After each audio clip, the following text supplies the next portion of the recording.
बिस्मिल्लाहिर्रहमानिर्रहीम। अस्सलाम वालेकुम। कश्मीर डिजिटल के साथ मैं हूं आपका मेज़बान ग़ुलाम रज़ा काज़मी और मेरे साथ हस्बे दस्तूर मौजूद हैं हमारे तजज़ियाकार जनाब ग़ुलामुल्लाह अवान एडवोकेट। हम चूँकि आज़ाद कश्मीर में हल्का वाइज जो सर्वे का एक सिलसिला शुरू किया उस पर डिबेट कर रहे हैं। ग़ुलामुल्लाह साहब, प्रोग्राम में खुशामदीद। जी, बहुत ये शुक्रिया। बताइए, आज हम जिस हल्के पे बात करने जा रहे हैं वो है LA 33 हल्का नंबर 7 लीपा वैली। जी सर। मुझे ये ज़रा ये बताइए कि लीपा वैली की 2016 की जो इंतख़ाबात हुए उससे ऑनवर्ड हम क्या सिचुएशन है, और 16 की जो वोटिंग थी वो रेशो क्या था? उस पे अच्छा, ज़रा मुझे थोड़ा-सा। रज़ा साहब, सबसे पहले ये जो हल्का है ये आज़ाद कश्मीर का एक बड़े हल्कों में से एक हल्का है। LA 33। LA 33। और मज़े की बात ये है कि ये आज़ाद कश्मीर की जो असेंबली है इसका आखिरी हल्का है। LA काउंटिंग में 33 काउंटिंग में LA काउंटिंग में 33। आखिरी हल्का है, क्योंकि जो आज़ाद कश्मीर से जो लोग इलेक्शन लड़ते हैं तो वो 33 लोग हैं असेंबली के ठीक है। अंदर। बाकी कोई ख़वातीन की नशिस्तें हैं, कोई मुहाजिरीन की नशिस्तें हैं। तो इस हल्के की सियासी उफ़क़ पे बड़ी अहमियत रही है हमेशा। इस हल्के की क्योंकि भी और इस ज़िले की भी जो इस है वो। ज़िले की भी और इस हल्के की भी। तो अगर मैं 2016 की आपने जिस तरह बात की तो बात करूँ तो 2016 में इस हल्के में जो मुस्लिम कॉन्फ्रेंस, ठीक। पाकिस्तान पीपल्स पार्टी और मुस्लिम लीग नून के जो उम्मीदवार सामने थे। और मज़े की बात यह है कि ये हल्का लंगरपुरा तक, ठीक ये है। हल्का था लीपा से लेके इस लंगरपुर 2016 की हम बात कर रहे 2016 के हैं। इलेक्शन में। और ये अवान पट्टी और ये दीगर जो लांगला है, ये सारा एरिया जो है ये इसका हिस्सा था। तो इसमें जो फिगर है वो ये है कि दीवान चुगताई साहब जो इस वक्त वजीर हुकूमत हैं, तो उन्होंने 2016 के इलेक्शन में 15,595 वोट लिए थे मुस्लिम कॉन्फ्रेंस के टिकट के ऊपर। ठीक है। और दूसरे नंबर पे रहे थे चौधरी मोहम्मद रशीद साहब। ठीक है। उन्होंने 19,000 समथिंग जो है वो वोट लिए थे। और जो जीते थे यहाँ से डॉक्टर मुस्तफ़ा डॉक्टर बशीर मुस्तफ़ा अब्बासी बशीर साहब, साहब। उनका और इंजीनियर रफ़ाकत हुसैन अवान साहब का इत्तेहाद हुआ था, क्योंकि रफ़ाकत साहब उससे कबल जो है वो पाकिस्तान पीपल्स पार्टी में थे। तो वो मुस्तफ़ा बशीर साहब के साथ आए थे और मुस्तफ़ा बशीर साहब ने 22,592 वोट लिए थे। यूँ 2016 के अंदर ये जो हल्का है ये मुस्तफ़ा बशीर अब्बासी साहब जो मुस्लिम लीग नून के हैं वो जीते और वो मेंबर असम्बली बने, फिर वजीर भी बने। ठीक है। और अगर इसी तसलसल को हम 2021 के ऊपर लेके जाएं तो क्योंकि जो 2021 का इलेक्शन है तो उसमें ये जो हल्का नंबर आज जो हल्का नंबर 7 है, ये उस वक्त हल्का नंबर 6 होता था।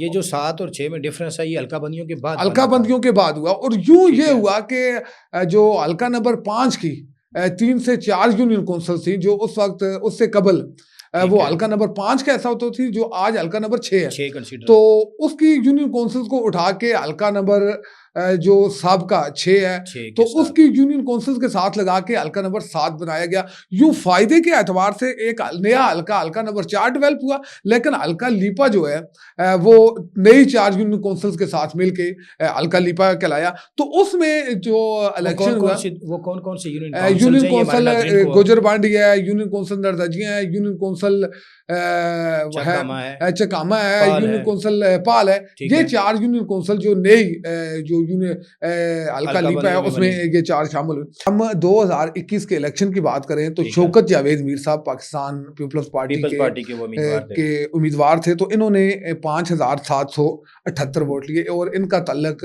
वादी लीपा से था। ठीक हो गया। और दूसरे नंबर पे जो उम्मीदवार रहे तो वो राजा फारूक हैदर खान साहब, क्योंकि मजे की बात यह है कि राजा फारूक हैदर खान साहब हल्का नंबर 6 से इलेक्शन नहीं, लड़ते हैं। 2021 के इंतखाबात में तो पहले नंबर पे कौन रहा मैं फिर? आपको बता रहा हूँ, क्योंकि राजा फारूक हैदर खान साहब 2 हल्कों से इलेक्शन लड़ रहे थे, मुस्लिम लीग नून के उम्मीदवार थे इस हल्के से। क्योंकि 4 यूनियन कौंसिल जो हल्का नंबर 7 के साथ लगी थी, तो कबल अजीज ये राजा फारूक हैदर खान साहब की यूनियन कौंसिल होती थी। तो यूं राजा फारूक हैदर खान साहब ने हल्का नंबर 6 और हल्का नंबर 7 से जाके इलेक्शन लड़ा और हल्का नंबर 7 से इन्होंने 14,605 वोट लिए और ये दूसरे नंबर पे रहे। और पहले नंबर पे इस हल्के में 3 मरतबा ये मुस्लिम कॉन्फ्रेंस के टिकट पे आ रहे यहाँ से। और इस दफ़ा 2021 के इलेक्शन में दीवान अली खान चुगताई साहब 26,839 वोट लेकर कामयाब हुए, MLA मुंतखब हुए। और न सिर्फ MLA बल्कि ये कितनी लीड से? वजीर तकरीबन वजीर 12,000 की। हुकूमत बने। ये 12। तकरीबन कोई 12,000 वोट की लीड से ये असम्बली मेंबर बने। ठीक है। जी, ये है 2016 और 2021 के अच्छा नताए। सर, मुझे ये बताइए कि 2021 के इंतखाबात के बाद बल्दियाती इलेक्शन हुए आज़ाद कश्मीर के अंदर। बल्दियाती इलेक्शन में इस हल्के के अंदर क्या सिचुएशन है, जो रेशो है नून लीग का, पीपल्स पार्टी का और PTI के जो कैंडिडेट्स वहाँ से जीते हैं, अच्छा रजा साहब, मजे की कौन बात कौन यह है कि बाकी हलकों की तरह इस हलके के चीज़ें काफ़ी मुख्तलिफ हैं। ठीक है उसकी बुनियादी वजह यह है क्योंकि जो दीवान अली खान चुगताई साहब हैं, जो यहाँ से मेंबर असम्बली मुंतखब हुए, वजीर तालीम है आज भी, ये क्योंकि पिछले 3 इलेक्शन मुस्लिम कॉन्फ्रेंस के टिकट से लड़े ठीक है। और तीनों इलेक्शन ये हार गए। अब इस दफ़ा मगर फिर इन्होंने भी फाइट तो इन्होंने अच्छा किया।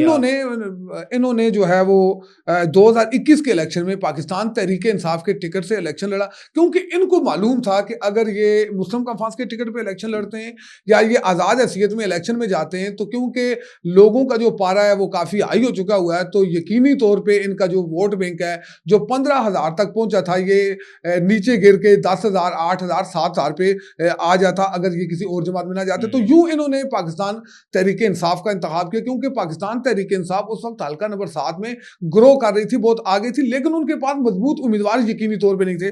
तो दीवान चुगताई साहब के जाने से जो दीवान चुगताई साहब 15,000 वोट पे पिछले मतलब उससे कबल के इलेक्शन में ये 10,000 वोट पे थे 2011 के इलेक्शन में। तो अब इनको ये पता था कि अगर वो नहीं जाते पीटीआई में तो ये ग्रोथ नहीं कर सकते। तो यूं पाकिस्तान तहरीक इंसाफ के टिकट से इन्होंने 26,839 वोट लिए।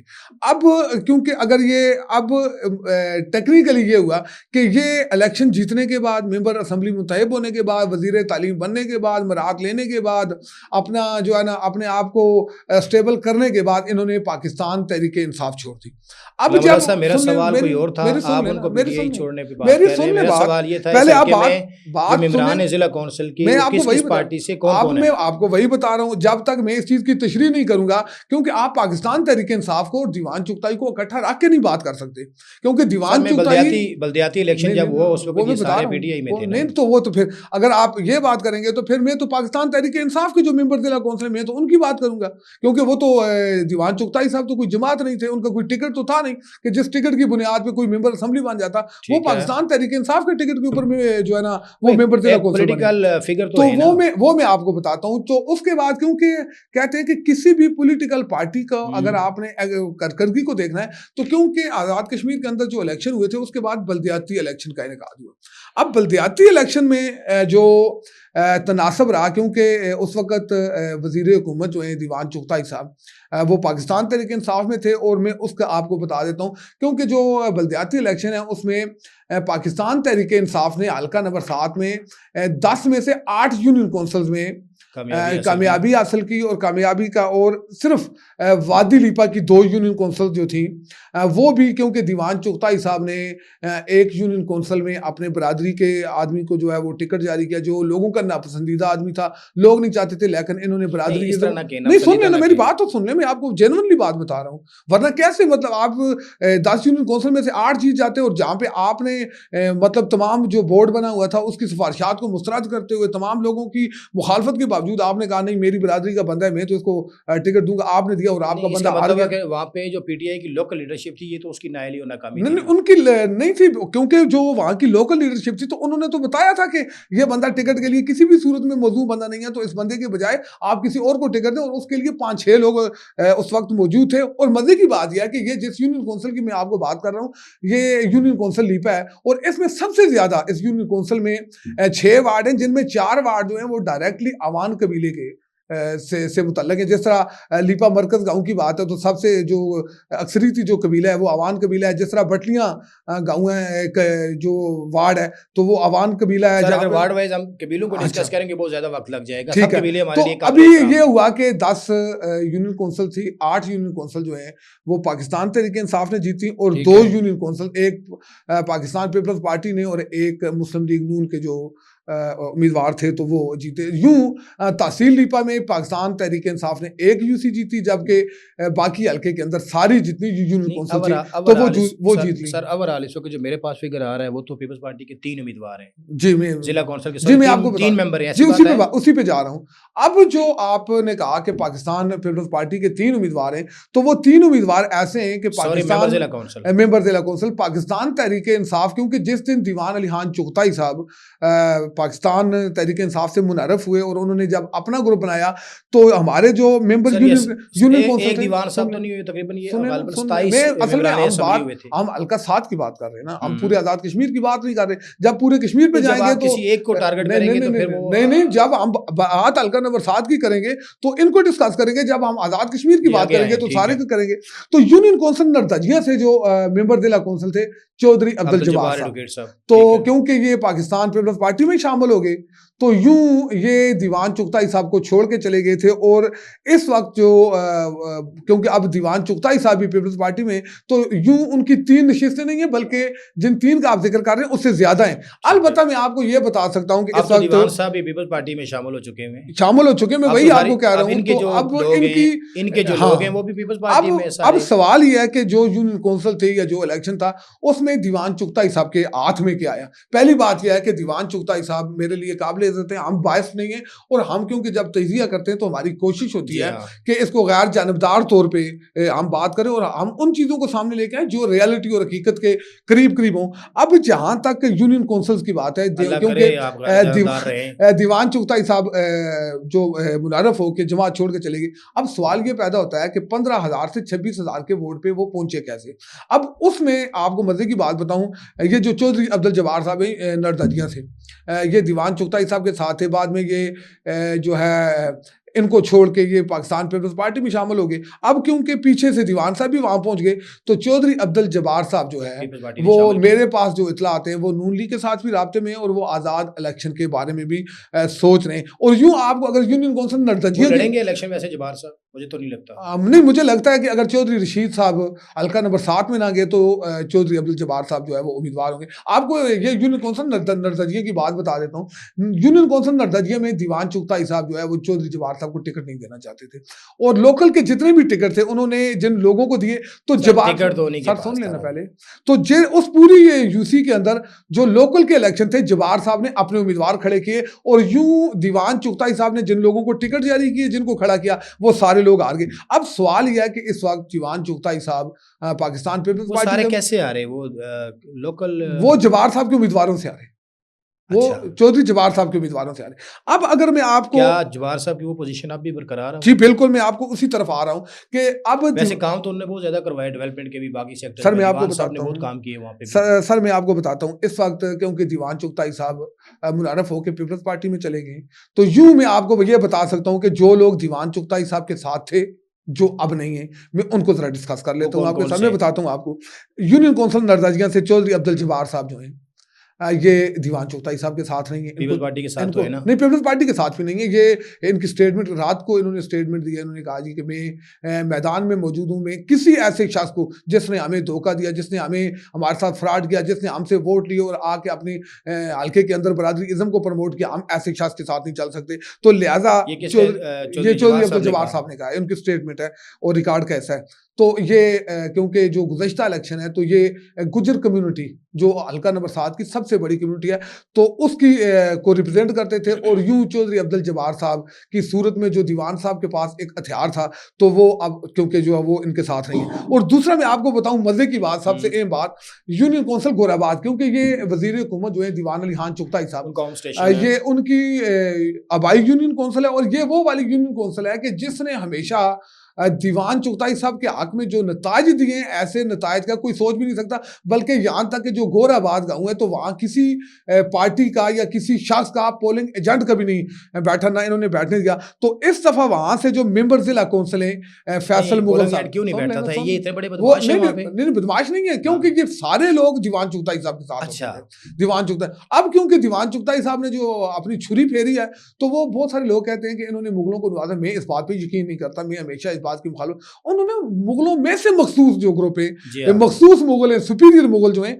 तो उनके ग्रुप बनाए हुए थे, उनको नवाजा जाता था। आम मुगल जो है वो पिसा है इस जो ये जो दौरे इक़्तिदार दीवान चुगताई साहब का गुजरा है। और सुन ले मेरी बात, आपने कहा कि मखसूस दीवान चुगताई, मैं आपको बताता हूँ उसकी मिसाल। दीवान चुगताई साहब का सुनते ही नहीं है, मेरी बात मेरी सुनने पहले मैं गोराबाद की बात कर यार रहा हूँ। आप मेरी बात सुनो ना, गोराबाद से निकले बाहर, बाकी भी और सुने 8 पहले 9 बात यूनियन सुनिए ना, काउंसिल्स हैं क्योंकि गोराबाद उनकी आबाई यूनियन काउंसिल है और ऐसी यूनियन काउंसिल है जहां से जो नताइज है वो पूरे हल्के के ऊपर असरअंदाज होते थे। वहां का जो उनका राइट हैंड होते थे वो जाहिर मुगल साहब होते थे। जाहिर मुगल साहब इस वक्त chief organiser Pakistan Tehreek Insaf no के। प्रॉब्लम, और जो आगे चलें। गोराबाद के मेंबर जिला काउंसिल है फैसल मुगल साहब, तो वो पाकिस्तान तहरीक इंसाफ के साथ स्टैंड कर रहे हैं, ना कि दीवान चुगताई साहब के साथ। बल्कि उन्होंने हटिया वाला के अंदर जो गोराबाद के लोग हैं उन्होंने 2 पाकिस्तान तहरीक इंसाफ के बड़े प्रोग्राम्स करवाए हैं।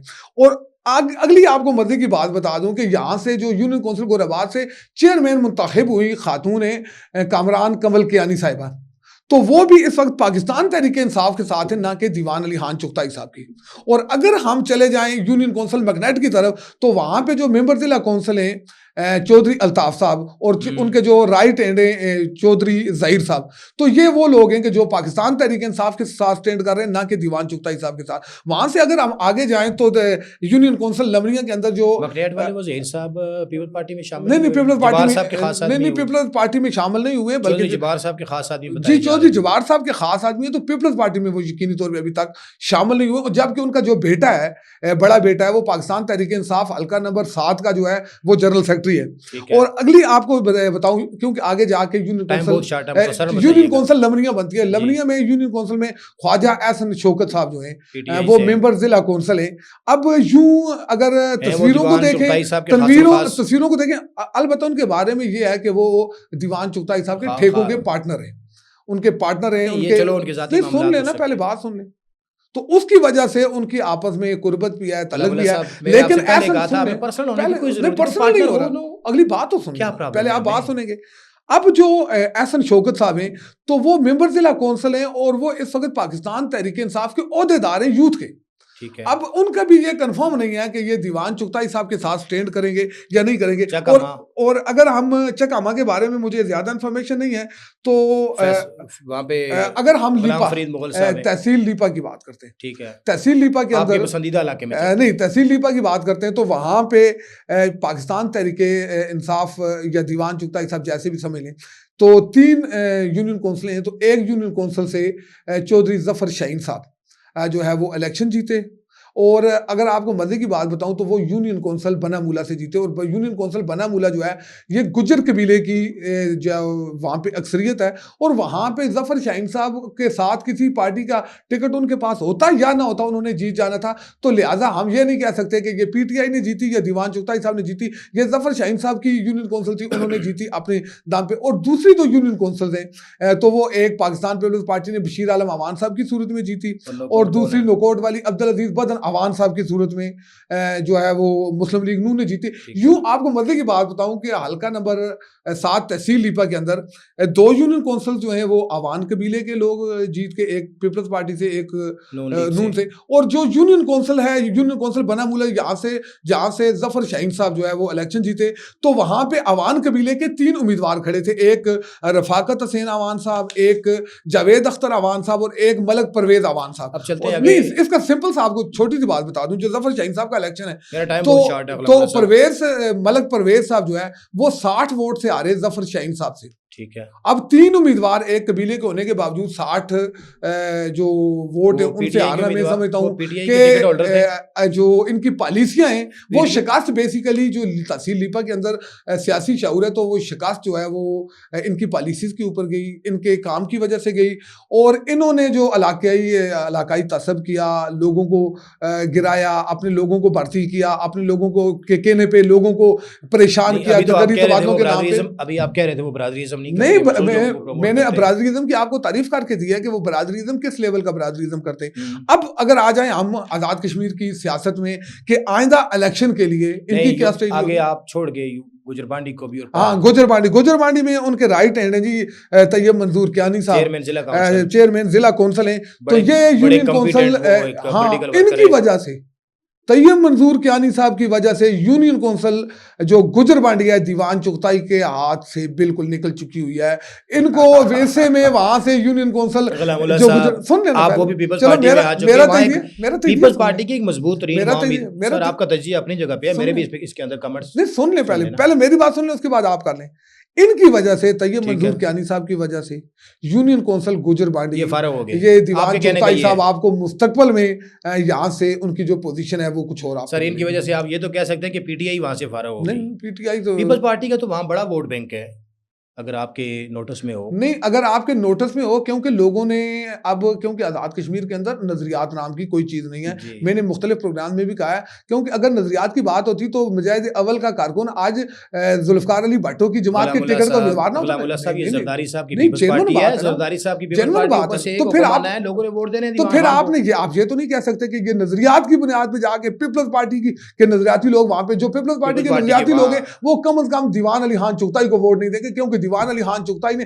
मुतअद्दिद दफा अपनी तकरीर में कहा था कि ये पाकिस्तान पीपल्स पार्टी जो है ये तो मुसलमानों की जमात गुलामुल्लाह नहीं साहब, है, इसमें मैं ये तो आपको एक गैर बात मुस्लिम बताऊं, है। दीवान चुगताई साहब का उस हल्के के अंदर सबसे बड़ा जो इवेंट हमने देखा सोशल हम्म। मीडिया पे, प्रिंट मीडिया पे, वो यूनियन काउंसिल गुजरबांडी के अंदर शफीक काजमी साहब ने करवाया, और जी, जिस जी। जिस फंक्शन के अंदर जिस फंक्शन दीवान के साहब ने जीए भट्टो का नारा भी लगाया, जी अगर जी आपने देखा हो बिल्कुल, एक चीज। आपने गुजरबांडी के अंदर दीवान चुगताई साहब का इतना बड़ा प्रोग्राम देखा जिसमें 100 जी बंदा हाँ, नहीं था। जी जी, अगर वो जिस आपकी कैलकुलेशन अगर है ना, अगर नहीं, किसी गलत हल्के आपने। के अंदर एक सर, वो आदमी का बेहतरीन अगर प्रोग्राम था नहीं, उनका। अगर अब एक मुझे आदमी बताएं, के अगर एक आदमी के जलसे में 100 बंदा जाता है, आप उसको अच्छा प्रोग्राम कहते हैं, 100 तो बंदा यकीनन नहीं ठीक। अब मैं आपको बता दूं चलो कि वो आप कि चुके। गुज़श्ता इलेक्शन और आमदा इलेक्शन सर में मुझे फर्क आपकी है। प्रॉब्लम का पता है, नहीं, क्या आप बता दें, आप मेरी मुझे प्रॉब्लम आपकी प्रॉब्लम का बता दें, पता, आप आगे मुझे चले, प्रॉब्लम- यूसी नेक्स्ट यूसी पे चले। नहीं, अब आ जाते हैं कि जो 26,000 वोट दीवान चुगताई साहब ने लिए, किन लोगों की वजह से लिए, पाल भी, अब वो पाल, लोग कहाँ पाल पे? भी इसी हल्के जी के बिल्कुल, यूनियन पाल काउंसिल का मैं भाई अभी मेरे। आपको बता रहा हूँ, अभी बता रहा हूँ।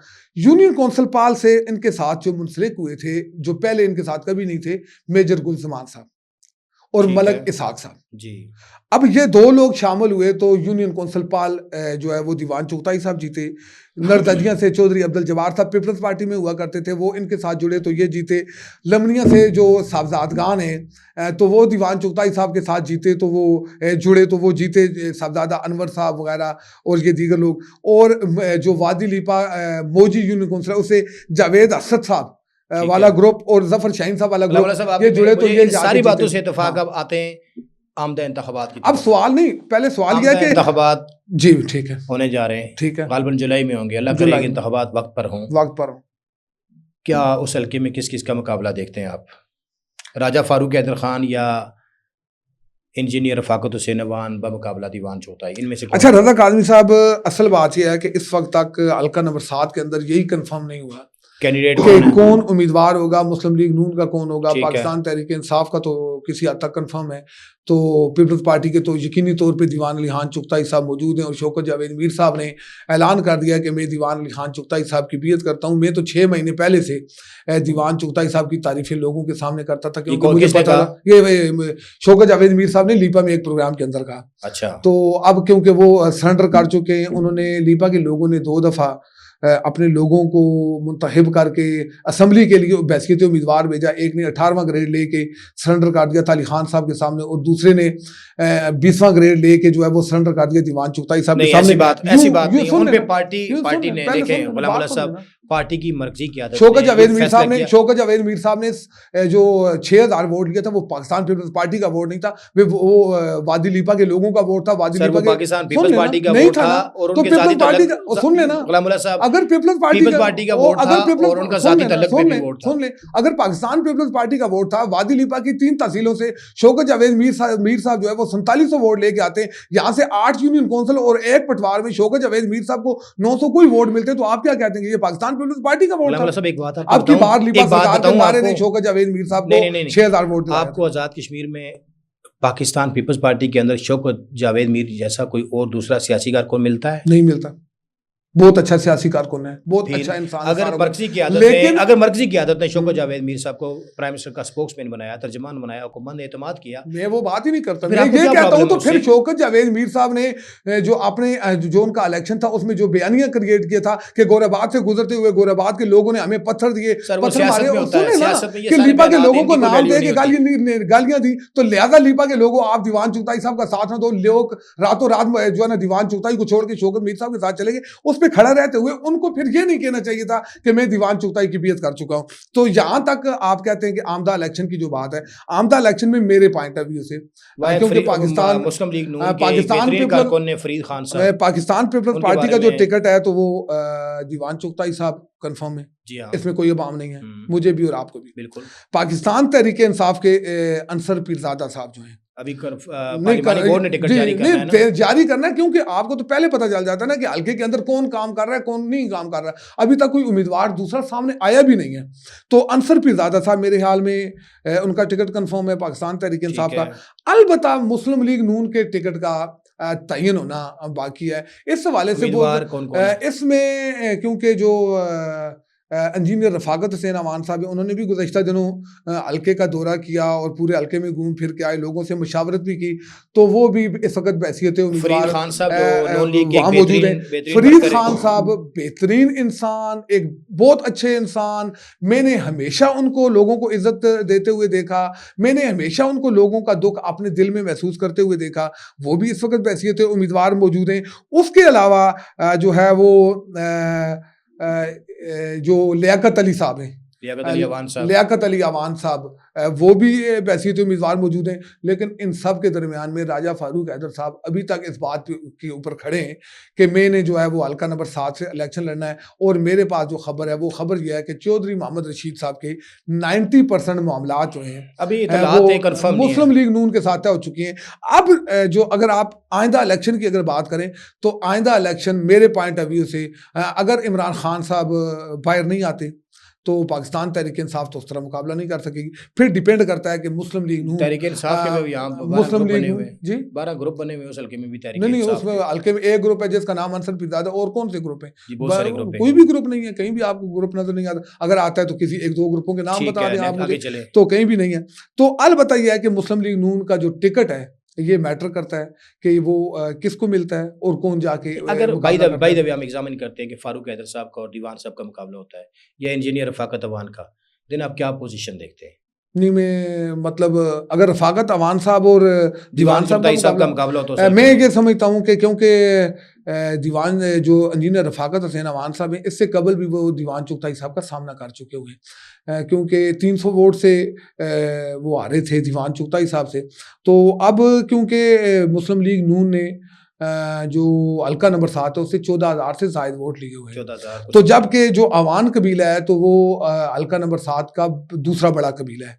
यूं जो अवान कबीला है, अवान कबीले का अगर हम पिछले 2021 के इलेक्शन का मुआवजा करें तो अवान कबीले का 70% जो वोट है वो दीवान चुगताई साहब के साथ था। तो यकीनी तौर पर अगर साबिक member Kashmir council engineer Rafaqat Hussain Awan साहब को हल्का नंबर 7 का टिकट मिलता है तो यकीनी तौर पर अवान कबीला जो है तो वो रफाकत हुसैन साहब की तरफ जाएगा। और यूं इंजीनियर रफाकत हुसैन अवान साहब जो है वो ना सिर्फ इस मुकाबले को जीत सकते हैं बल्कि एक अच्छे मार्जिन से इस हल्के को भी जीत सकते हैं, क्योंकि दीवान चुगताई साहब की जो क्या सारा अवान कबीला रफाकत साहब के साथ जा सकता है? नहीं, मैंने जनरल बात की है। तो जब वो लोग भी आएंगे, बाकी पार्टी का 14,000 वोट है वो भी आगे बढ़ेगा, बाकी भी लोग मेहनत करेंगे। तो क्योंकि यहाँ पे असल जो सूरत हाल है, जब तक यानी कि टिकट फाइनल नहीं होता आप उस हल्के वाले इस हल्के का ये कंफर्म नहीं कर सकते कि कौन जीत रहा है, कौन आ रहा है। पिछले इलेक्शन में दीवान चुगताई, सर मेरी बात सुने, पिछले हल्के में 26,000 वोट लिया दीवान चुगताई साहब ने और 6,000 पीपल्स पार्टी का भी उनके साथ ऐड हो गया। इसी तरह फारूक हैदर साहब ने 14,000 वोट लिया। लेकिन मेरे ख्याल में जो पीपल्स पार्टी का 6,000 वोट है तो वो कम से कम दीवान चुगताई साहब को वो लोग वोट नहीं देंगे। मेरी बहुत सारे लोगों से राब्ते हुए, बात हुई, वो कम से कम इनको नहीं देंगे। अच्छा। इनको नहीं देंगे, किसी ज़ायद बकर किसी को भी दे सकते हैं, लेकिन दीवान चुगताई साहब को नहीं देंगे, क्योंकि पाकिस्तान पीपल्स पार्टी के वो जो लोग जो नजरियाती बुनियादों पे 6,000 वोट जिन्होंने दिया था तो उन्होंने दीवान चुगताई साहब के खिलाफ दिया था, क्योंकि उन्होंने पूरी जिंदगी जो मजामत की है इस हल्के के अंदर वो इनके साथ हुई है। और अलबत्ता यह है कि दीवान चुगताई साहब की बड़ी अच्छी पोजीशन थी, अगर वो अपने दोस्तों को बचा लेते, वो चौधरी जबार को बचा लेते, वो चौधरी अल्ताफ को बचा लेते, वो सियासत में कुछ साहब को बचा लेते, आखिरी मेरी बात सुन, वो अपने लोगों को बचा लेते, वो उन चीजों से बाहर निकल आते जिन चीजों, क्योंकि दीवान चुगताई साहब मैं जाती तौर पे समझता हूं कि इतने बुरे आदमी नहीं है, बैलेंस आदमी है। लेकिन उन्होंने जिस टीम का उन्होंने जिस टीम का इंतखाब किया तो उस टीम ने दीवान चुगताई साहब को सच नहीं देखने दिया। और जब भी उनके सामने एक बाड़ लगा के रखी दीवान साहब को, मतलब जो रिपोर्ट होती रही वो रिपोर्ट ये होती रही कि सब ठीक है जनाब, बादशाह सलामत, ग्राउंड तैयार है, बादशाह सलामत, पब्लिक आपके साथ है, बादशाह साहब आपके साथ है। और अगर इसी तरह अगर दीवान चुगताई साहब ने अपनी आंखें बांध रखी तो वक्त जो है वो रेत के, जो आपकी मुट्ठी में रेत होती है उसकी तरह निकलते निकलते जो है वो दीवान चुगताई साहब को उस वक्त पता चलेगा कि जब पानी सर से गुजर चुका होगा। गुलाम साहब आपका बहुत शुक्रिया। नाजरीन, ये थे गुलाम अवान जो अलकासात के हवाले से अपना तजिया पेश कर रहे थे। इनका कहना था कि दीवान चुगताई जो वहाँ से वज़ीर तालीम भी है, उस हल्के के MLA भी हैं, पाकिस्तान पीपल्स पार्टी में शामिल हो चुके हैं, उनको आइंदा इलेक्शन के लिए अपनी पॉलिसियाँ आज सर नो देखनी होंगी। उनको अपनी टीम के अंदर भी देखना होगा क्या कहीं आया उनको उनकी टीम की वजह से नुकसान तो नहीं हो रहा। दीजिए इजाज़त, अल्लाह नगहबान।